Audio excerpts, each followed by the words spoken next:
Assalamualaikum warahmatullahi wabarakatuh. Alhamdulillah, wassalatu wassalamu ala sayyidina Muhammadin Mustafa wa ala alihi wa ashabihi bil sirri wal jahri.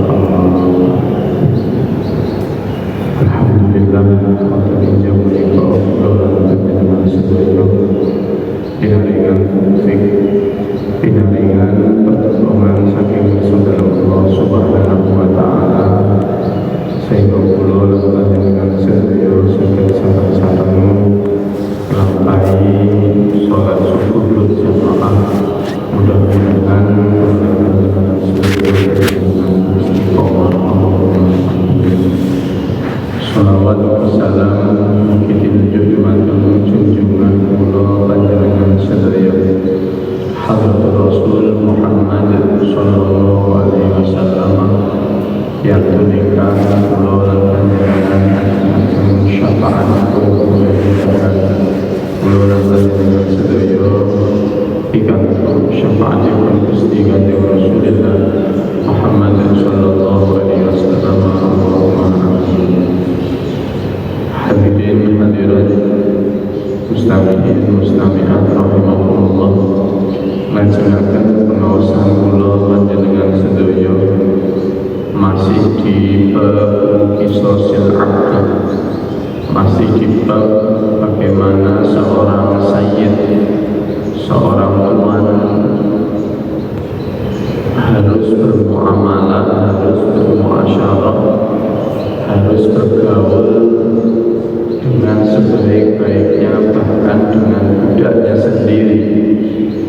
Dia tidak diperkenankan untuk melakukan kezaliman apapun.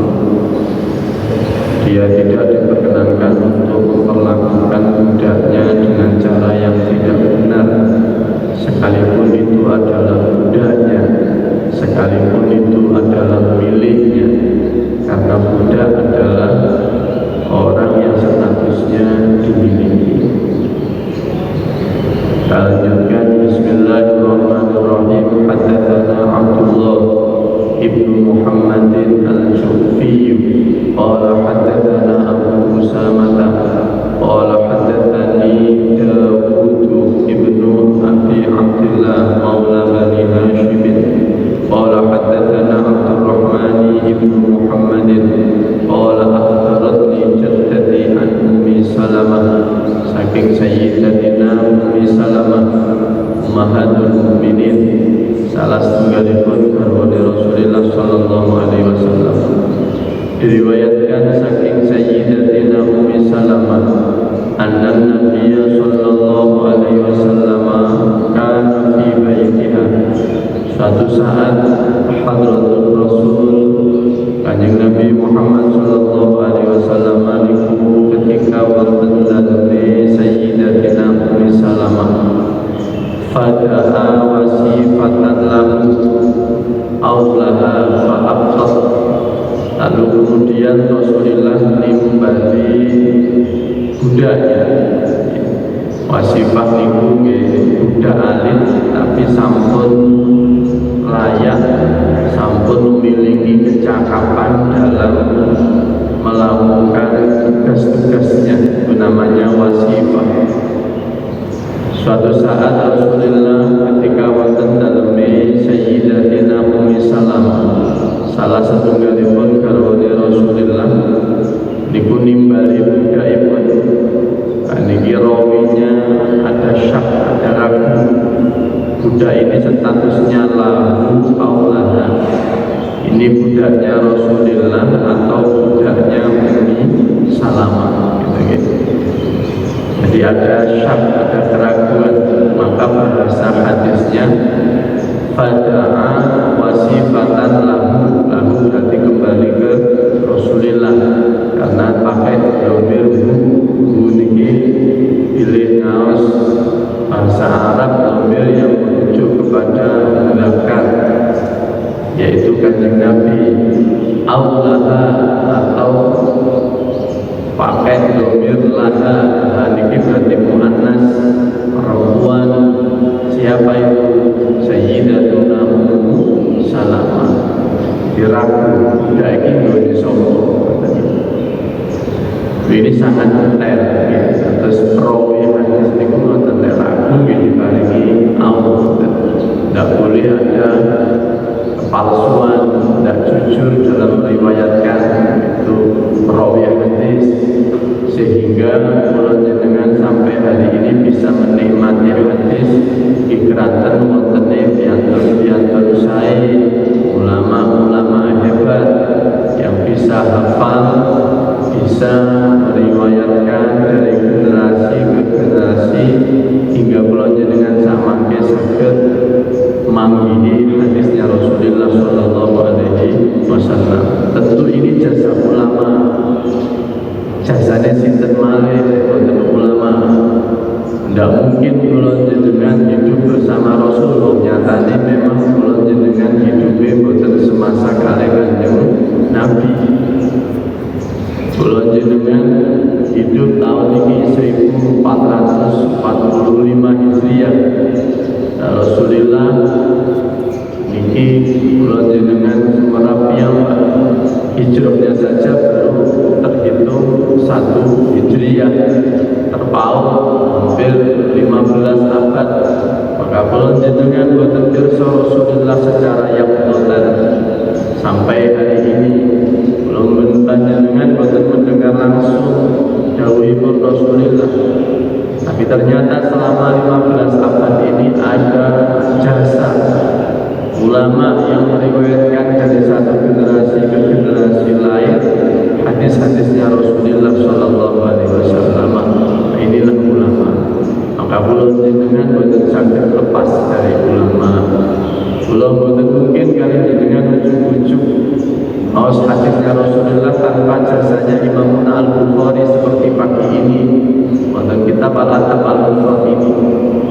Tanpa Imam Al-Bukhari menulis Al-Adab Al-Mufrad, kalau jenengan boten maos hadis-hadis niki. Jadi kalau jenengan gak jasa dari Imam Al-Bukhari. Tapi Imam Bukhari juga sama, beliau tidak hidup semasa Rasulullah. Beliau mengambil hadis dari guru-gurunya yang semuanya itu kemudian sambung Rasulullah Shallallahu Alaihi Wasallam. Begitu pula kalau jenengan boten kepanggih Imam Bukhari, kalau jenengan kepanggih kali guru kula panjenengan sedaya, guru kula panjenengan sedaya mungkin saking gurune terus sampai kepada Imam Al-Bukhari lingkungi ulama. Maka kalau jenengan banyak tentang jasa kepada ulama. Ulama-ulama ini sangat jujur. Bahwa niku perkara niki budaya sinten mawon dijelaskan. Lahu Allah, status budak yang di rumah Ummu Salamah, Sayyidatuna Ummu Salamah ummahatul mukminin. Ini budaknya Rasulullah atau budaknya Ummu Salamah, itu diperjelas. Lahu Allah. Begitu budak itu dipanggil oleh Rasulullah, fa'abqat.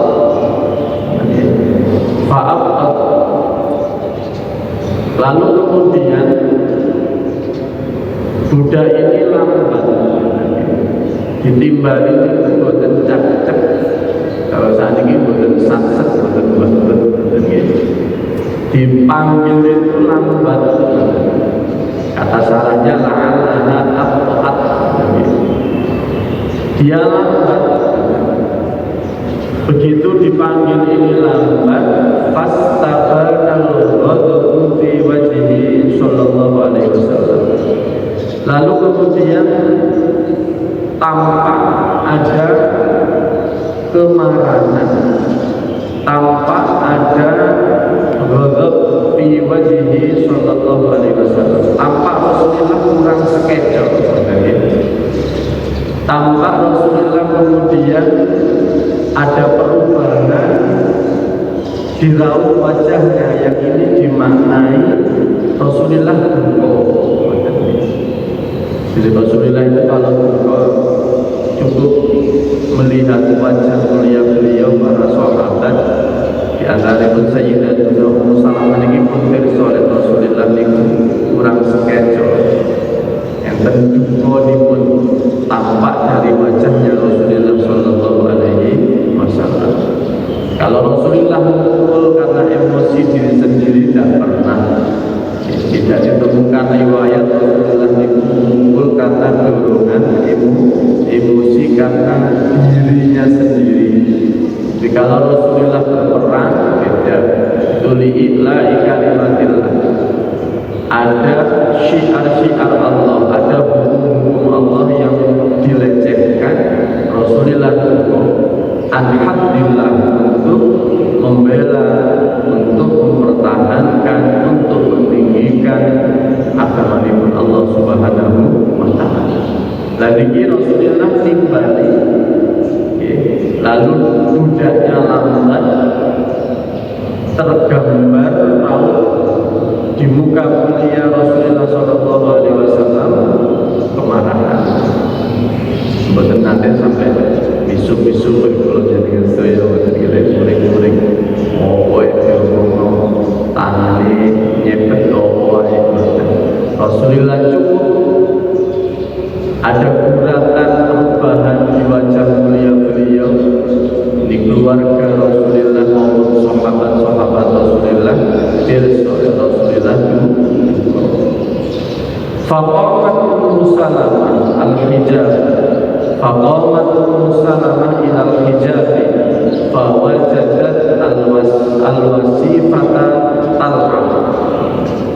Begitu melihat perubahan ekspresi wajah Rasulullah itu, maka Sayyidatuna Ummu Salamah segera melihat rapose budak ini diceluk kok orang sholat-sholat, diceluk kok orang yang moro-moro. Ternyata budak itu fawajadat al-wasifata tal'am. Orang ini budak pemula, budak yang usianya baru saja masuk di usia yang layak untuk melakukan tugas-tugasnya. Nah budak ini ternyata talak, bulinan. Budak itu bulinan, gue pembantu diceluk kok capean. Jadi dengan terus gue untuk dikit-dikit mau, ayo pulang hati untuk terus budak ini bulinan. Di satu riwayat yang lain makin dijelaskan talak dibagi makin mainan dolanan kali binatang ternak. Iya dari HP ini saat ini paling bodoh sedangkan satu budaya kalau budak kamu bilang sedangkan satu pembantu itu pembantu dan sekali lagi pembantu itu bertemu budak tuane karyawan dolanan HP diceluk betul loro-loro bulinan. Wa ma'ahu siwaku. Rasulullah di posisi memanggil itu beliau memegang siwak. Siwak itu berarti alat yang digunakan untuk membersihkan gigi. Terus bahasa siwak itu bisa diartikan alat. Memang asal muasal kata siwak itu adalah alat lil istiyah, alat untuk bersiwak. Tapi kadang siwakan itu diartikan aktivitasnya, bukan alat untuk beraktivitas siwakan itu, tapi aktivitasnya untuk membersihkan gigi. Ada fikir-fikir itu wasiwaku mustahabun, bersiwak itu sunnah. Nah, bersiwak ini berarti diartikan melakukan aktivitas membersihkan gigi, itu namanya fikru jorong sorok itu. Tapi asalnya siwak ini artinya adalah alatnya, alat untuk siwakan. Dan di teks hadis ini wa ma'ahu siwakun artinya Rasulullah memegang alat untuk siwakan. Bukan Rasulullah sedang bersiwakan. Hadirin hadirat rahimahullah, sekedip terfikir memang siwak ini hukumnya sunnah. Siwak ini hukumnya sunnah kapanpun dimanapun. Dalam fikih Syafi'iyah kula jenengan sedaya ada 3 waktu di mana siwakan ini asyaddu istihbaban. Kesunahannya sangat sunnah. Satu menika inda taghayyuril fami, ketika bau mulut kula panjenengan berubah. Baik berubahnya itu karena kula panjenengan mengkonsumsi makanan yang berbau, berbau menyengat maksudnya. Sate kali berapa, sate ini tak dulu berapa saat hiji bau bawang, pete dan seterusnya. Atau perubahan aroma mulut ini karena diam yang lama, sare, ketika Anda berbicara dalam waktu lama kemudian bau mulut itu berubah. Nah ini sangat dianjurkan untuk siwakan. Makanya Imam Al-Ghazali dalam Hidayatul Hidayah, salah satu kitab rujukan bila dengan ingin panduan bagaimana mulai angin dulu sampai tubuh malih itu diberi kitab namanya Hidayatul Hidayah. Di antara adab bangun tidur itu dalam Hidayatul Hidayah Imam Al-Ghazali jauh begitu bangun, satu usahakan bangun sebelum terbitnya fajar shadiq, sebelum waktu subuh. Lalu yang kedua siwakan. Kedua, setelah perubahan bau mulut itu yang sangat dianjurkan indal qiyam minan naum, ketika kula jenengan bangun tidur. Ini siwakan. Lalu kula jenengan bertanya, standar fikih orang dapat kesunahan siwak itu apa harus pakai kayu dalam bersiwak? Fikih menjawab bukan harus pakai kayu, tapi mingkuli khosyinin, dengan menggunakan apapun sing kasar. Nah, kasarnya itu boten koyo kasare botol dan jari jemari kula panjenengan sedaya itu dalam kajian fikih siwak itu sudah masuk khosyid. Dadi cara ndak ono kayu ambek drijine niku boleh, ambek pinggirane baju itu boleh, ambek sikat gigi tentu boleh. Pemenang sikat gigi ini dengan paringi odol ditambah boleh. Dan jadi kula dengan walaupun tidak menggunakan kayu arok, maka pakai sikat gigi itu niatkanlah siwakan tanalu hawa siwak, maka kula jenengan memperoleh ganjaran siwakan. Oleh jenengan damel kayu saya memang yang terbaik adalah pakai kayu, tapi kula jenengan cara fikih terus kayu itu semakna apa? Maka dimaknai kullu khosyinin qadirin, apapun yang memiliki kekasaran, ada kekasaran untuk bisa membersihkan kotoran yang ada di mulut, qadirin, dan dia juga suci. Yang menarik terus sikat gigi dengan benda cair itu. Nanti kan wonten terus sudah selesai, kayak enten bahan. Kalau melihat tujuan dari siwak yaitu madharatul fam, membersihkan mulut, maka sudah terpenuhi. Maka sudah terpenuhi niati siwakan. Sambut dilanjutkan. Wa ma'ahu siwak, Rasulullah ngagem siwak, bentos siwak. Begitu Rasulullah memiliki mendapati budaknya seperti ini, napa dawuh Rasulullah? Kalau jadi kalau muring-muring celuk cak-cek ora sak-sek ora bulet-bulet ngoten nggih.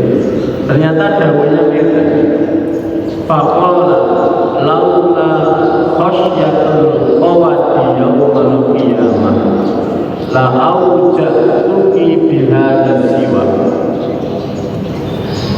Andaikan aku dapat dihisab, dikisos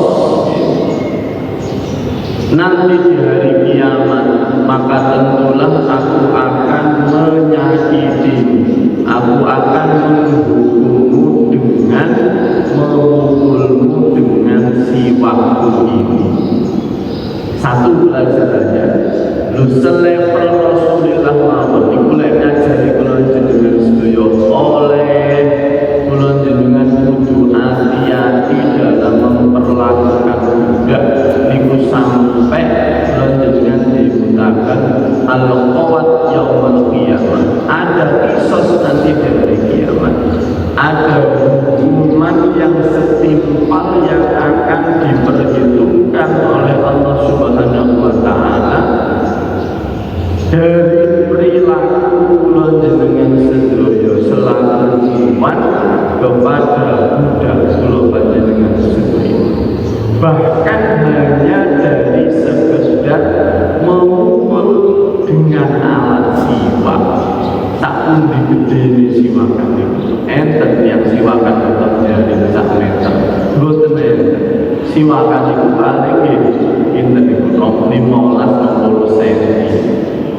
Ledane loro pisan napa sih empuk dengan kayu seukuran sependek ini. Lu itu dikabarkan Rasulullah, aku lek kawedi ana kisos dina kiamat, kowe bakal tak empuk, bakal tak pukul, bakal tak sakiti dengan alat siwakku ini. Ini Rasulullah Shallallahu Alaihi Wasallam. Dan terus untuk memperlakukan budaknya itu luar biasa bagusnya. Satu, tidak mau mendolimi dengan mengajarkan akan ada hisab urusan podo-podo menungsani lantaran pukul-pukul, lantaran hukum-hukum. Kayak kemarin diperjelas, kalau hukuman itu melebihi batas, maka ada kisos yang akan dipertanggungjawabkan nanti. Kalau hukuman itu pas, ya sudah memang pas. Kalau hukuman itu kurang atau di bawah kejahatan atau pelanggaran yang dilakukan, maka ada pahala bagimu. Itu Islam. Kalau jenengan diajari adil seadil-adilnya, dan kalau jenengan diajari pilih hari ini, kalau jenengan tidak berlaku adil, kalau jenengan ditantang oleh keimanan, kalau jenengan percaya tidak, kalau mangke pilih kula lan panjenengan itu bakal nemui hisab urusan hakun adamiyun. Hadirin hadirat rahimahullah. Inilah Islam kula panjenengan sedaya. Inilah yang diajarkan oleh Rasulullah Sallallahu Alaihi Wasallam. Islam memang mengajarkan untuk mendidik, baik mendidik budak, mendidik anak, mendidik keluarga, mendidik murid, mendidik siapa saja. Iya, dalam mendidik Islam mengajarkan ada hukuman. Iya, bahkan dalam urusan sembahyang kalau jenengan sami saya pirsa, ada izin untuk memukul anak di usia 10 tahun ketika mereka tidak sholat. Iya, tapi memukulnya, menghukumnya ada aturan, tapi menghukumnya ada batasan, dan inilah di antara batasannya. Kalau jenengan dituntut seadil-adilnya, jangan sampai hukuman kalau jenengan itu melebihi beban pelanggaran yang dilakukan oleh wong sing badhe kula jenengan hukum. Dan kula jenengan ditenteni laula khasyatul qawat yaumul qiyamah, berarti nopo? Dengan adanya qawat, dengan adanya kisos, dengan adanya hisab itu berpikirlah lagi untuk memberi hukuman sehingga kula jenengan tidak sampai melebihi batas yang diperbolehkan. Hadirin hadirat rahimahullah. Kemudian dilanjutkan Zada Muhammad ibn Haytham tal'abu bi bahimatin, tadi menjelaskan kulinan Allah, kulinan binatang ternak. Qala falamma ataitu biha an-nabiyya qultu, ketika aku membawanya kepada Rasulullah lalu melaporkan, ya Rasulullah, innaha la tahlifu ma sami'atka, wahai Rasulullah, budak niki sumpah bahwasanya ketika jenengan timbali tendang perahu itu, dia bersumpah dia tidak mendengar panggilan panjenengan.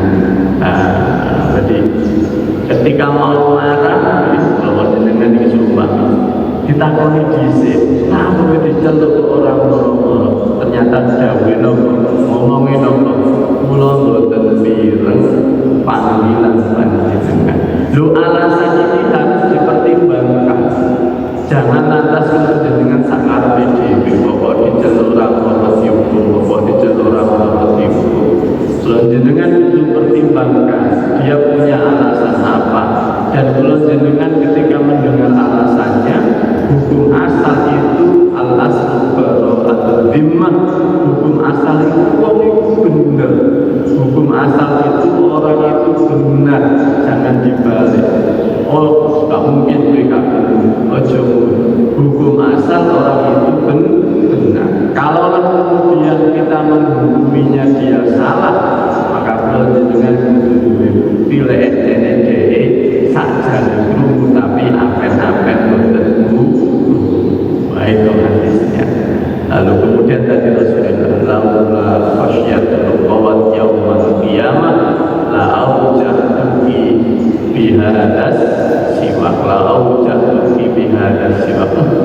Aku rawuh ono kiamat, aku rawuh ono hisab nanti di kiamat, aku rawuh ono hukuman yang diberikan Gusti Allah lantaran hubungan tuan dengan budak, lantaran hubungan podo-podo menungsane, kuwi bakal tak hukum dengan cara tak pukul dengan si waktu ini tentu tadi kalau dengan diajari, ayo sing yakin alaulah di dunia ini keadilan belum bisa ditegakkan seadil-adilnya, maka tentu nanti di akhirat Allah Ta'ala memiliki cara, memiliki hisab untuk mengembalikan semua hak kepada yang memilikinya. Maka perlu dengan jika tentunya kita wonten sangkut paut hak adami, maka ayo perlu dengan beresakan. Kalau itu urusan dengan keuangan, ayo dikembalikan. Kalau urusan dengan harga diri, ayo perlu dengan minta maaf, minta ridho sebelum perlu dengan kepanggil hisabipun Allah Subhanahu wa Ta'ala. Dan terakhir perlu dengan ayo dulu dan Allah Ta'ala nyuwun dihisab